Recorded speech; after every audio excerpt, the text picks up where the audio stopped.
정책 선거를 고민해보는 시간입니다. 유권자들이 조금만 관심을 기울이면 후보자들의 꼼수를 확인할 수 있다고 합니다. 한승원, 심충만 두 기자가 보도합니다. 제가 지방의원에 출마한다고 가정하고 실제 있을 법한 공약들을 가지고 가상의 공약물을 만들어봤습니다.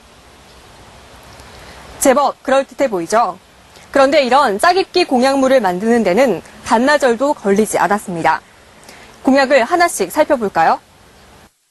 충주천 생태하천 복원은 2009년 정부 사업으로 이미 선정됐고, 북충주 나들목에서 가금간 지방도 확포장도 2008년 국비 예산 편성을 시작으로 어차피 추진되는 사업입니다.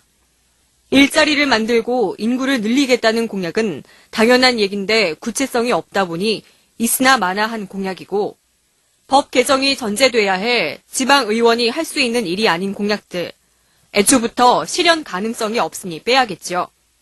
여기에 스스로 낸 공약이 아닌 정당 차원의 공약도 후보 개인 공약집에 굳이 넣을 이유가 없을 겁니다.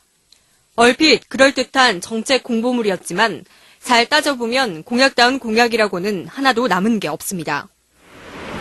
이달 하순이면 각 후보들의 공약집이 무더기로 쏟아져 나올 텐데요. 과연 이런 공약집, 가상일만 있는 걸까요?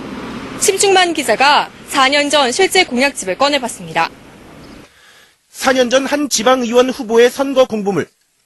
여러 공약 가운데 노인 틀니를 건강보험 급여에 포함시키겠다고 약속합니다. 그러나 이 공약은 이미 한 해 전 정부가 연차적으로 추진하기로 한 내용이었습니다. 어차피 될 일을 마치 자신이 할 것처럼 얘기하는 겁니다. 입법 예고를 마쳐 의결만 남겨둔 조례를 자신이 다시 제정하겠다거나 10년 가까이 하던 저소득층 노인 틀니 사업을 범위만 모호하게 다시 제시하는 등 뒷부 공약도 있습니다. 시행됐던 사업이기 때문에 뭐를 더 추가적으로 하겠다는 건지 약간 저는 담당자니까 알고 있는데 뭘 더 하시겠다는 건지 약간 의아하다는 생각이 들었습니다. 지방의원 후보의 역량을 벗어난 공약도 한둘이 아닙니다. 물론 이조차도 소속 정당이 앞서 당론으로 발표한 내용입니다. 의원님들이 발의하셔야 되고요. 또 뭐 몇 명 이상의 그런 의원님들이 같이 하셔야 돼요. 예. 그게 쉽진 않죠. 그 지역 의원님들도 할 수 있는 일인가요? 아니요. 유권자들은 현혹될 수밖에 없습니다. 일반 서민들이 알 수 있게끔 그 공약을 짜가지고 알기 쉽게끔 이렇게 해줘야 되는데 너무 어렵게 막 이렇게 나오니까 찝어내기가 특히 어렵잖아요. 자신이 아니라도 어차피 진행될 불필요한 숟가락 얹기 공약부터 애초부터 가능하지도 않은 헛공약들, 유권자들이 가려내지 않으면 없어지지 않을 겁니다.